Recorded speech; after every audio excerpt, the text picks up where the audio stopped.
All right, folks, coming back at you again with your Little More Than Lube Tech series. I guess this is going to be the first digging into it video for the 1974 International 100. So, went down to O'Reilly's tonight and picked up some ignition parts. I picked up plug wires, rotor cap, rotor button, and a can of seafoam. The rest of the stuff, this is kind of a weird little truck here.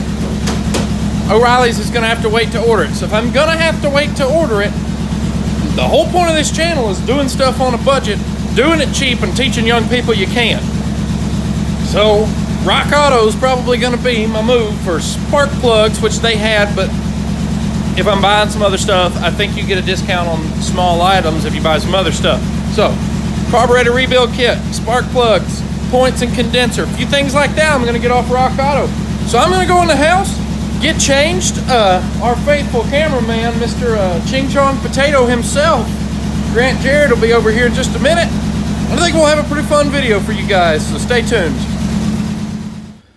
All right, so till our cameraman Grant gets here, I'm gonna do a little bit of explanation. So what we're doing tonight is distributor cap, rotor button, and plug wires. And normally you want to do plugs with plug wires.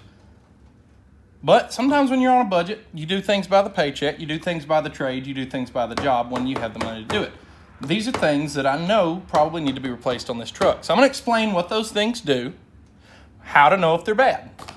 And I'll probably show the old ones close to the end of the video and show how it's bad, or how you can see that. But I'm going to tell you how you can see it now. So, here's the thing. So, with your distributor cap, what this essentially is, all your plug wires go on to here. See, we got 8 of them because we've got the full-sized American motor here. You got a center contact, and all these contacts on the outside. The plug wires, Ultima Select. Well, that's half of the word ultimate, so these must be the best. So, they go on like that right there, and then plug into the plug wire. This little rotor button right here sits up inside of there on the distributor, which is riding on, it's probably a little more in depth than I want to get, but it's riding on a shaft in the motor, which is always in the same place at the right time. So, with this distributor cap and this rotor button, see, this has a contact that is springy, which mashes up against that center contact right there. And then an outer one that goes there. So, not all your cylinders are firing at once in a gasoline engine. In fact, there's a firing order. And if I wasn't so dadgum tired and stupid, I could probably rattle off the firing order to you. But, be that as it may, that sits on that contact and goes down and makes a ground. So your coil wire runs in here. So it's sending a spark to that center contact. So it makes sure that as that shaft spins this rotor button around, it's touching those, or coming close to touching those contacts at just the right time to make a good hot spark. The way you can tell if that's bad, this will get a lot of carbon on it. This will get a lot of carbon on it on this tip right here. And these will begin to get so much carbon because it's actually air traveling through a connection, or electricity traveling through air to make a connection. Very tiny gap of air, but air nonetheless. Gathers a lot of carbon there, and carbon causes rust. And if any moisture gets in there, eventually it makes these rust away. So the gap is too far and it's making a weak spark. That can be part of the misfire in this truck. You may ask yourself, how do you know it has a misfire? Well, take her down the road a little ways. She'll idle fine, and she'll accelerate fine, but on the coasting speeds, she's a bit shaky, to say the least. So, we're going to try to do that. So, one of the things you need to know is, spark plug wires, not all the same length either. Now, because I said that, these two will be the two that are the same length. Well, wouldn't you know it? I was exactly right. Well, they're a little different length. So, you can't just start throwing them on there willy-nilly. There is a firing order. It needs to go to the right piston at the right time out of these. So you got to mark them, tape them, write the number on it if you have to. One of my personal favorite ways is go ahead and change them one at a time. Set this distributor cap up next to your old one. Pick a wire off the old distributor cap, pull it off of the spark plug, and hold it up next to all these wires to see which one's the right length. Put it on the new cap. Then put it back onto the old cap, or put the old wire back on the old cap. Make sure your distributor cap is facing, it's got places for clips right here, the right way, and then you'll be able to see. I'll show you what that looks like up inside the motor. Or not up inside the motor, but up under the hood real quick. Don't mean for these videos to get a little long, but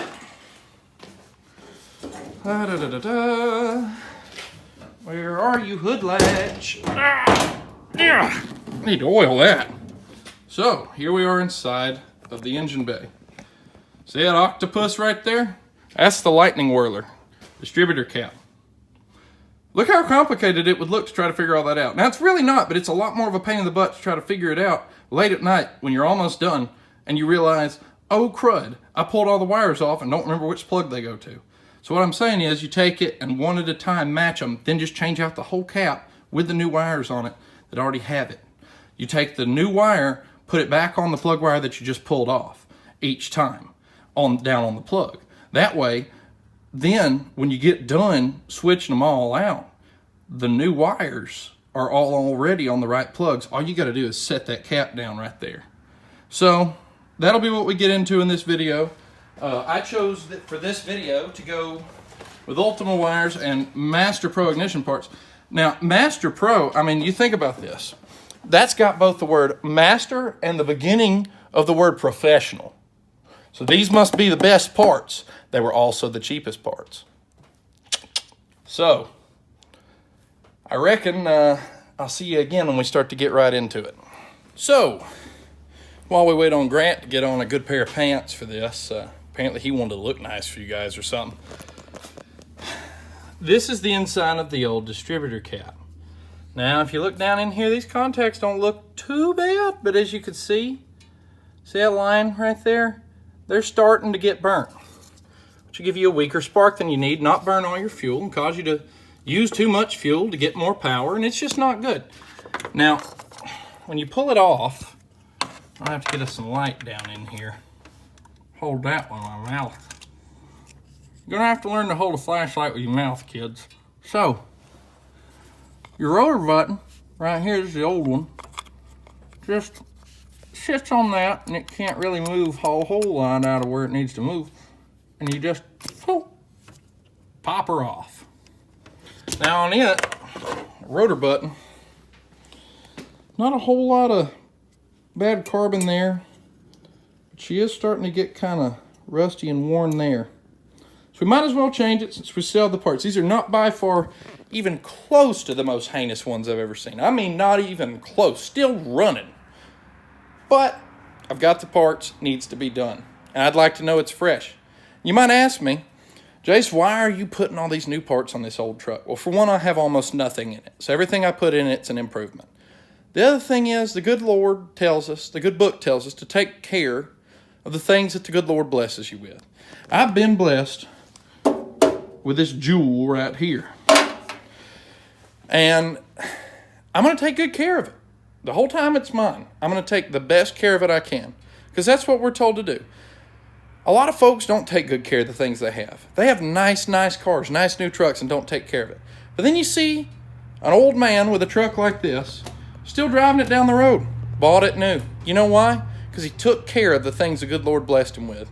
And that's just a little lesson I wanted to throw in here to you guys. But I think it's pretty important.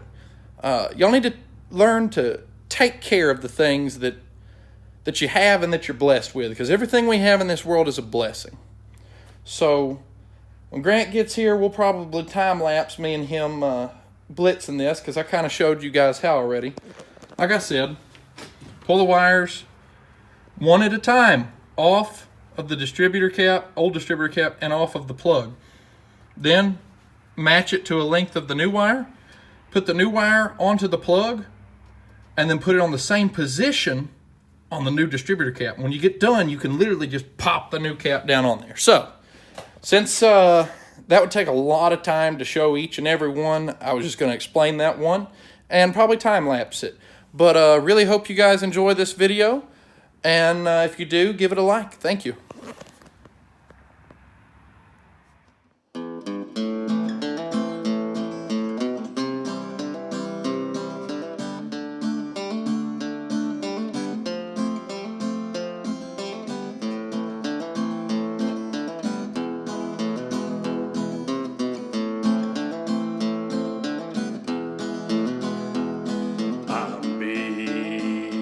I can't win. Alright, so easy peasy lemon squeezy. You can see that we're lightning fast. I mean, you've never even seen nobody go around and do it all like that in a blur. I mean, we're the best mechanics around.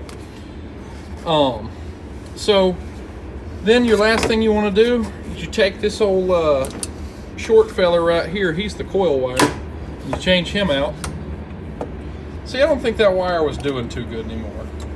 If it was able to break that easy, it was not doing too good anymore. But here we are, coil wire goes on. Right in the dead middle of it, give her a good old push. There you go. Then pop her onto the coil. Coil's right down here on this rig. Yep. And then you just reinstall your cap with the 2 clips. This didn't even take any tools. I went ahead and while we were doing that, put the new rotor button on down in there. You can see him right there. And so we're gonna pop that on, start her up and see if she takes throttle better, and then probably just go take her cruising. So we'll get back with you. Ain't that right, Grant? All right, right now Grant's displaying something that every good old mechanic hoarder should do. You take your old parts, put them in the new box, and take a Sharpie, write old on it, put it on the shelf, absolutely never use it, sell the vehicle, then 20 years later, wonder what that rotor button and cap went to. You can label it that it went to that International truck, and then you go, well, maybe I'll know somebody with International truck at some point. Those are good for your lawnmowers, your go-karts, your cars that just need one wire. Just always keep all that, put it on the shelf, be a hoarder. Very good, very, very good habit to make.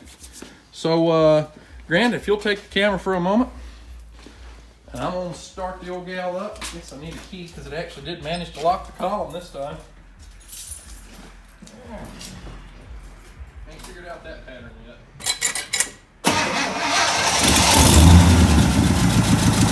We're fired right up.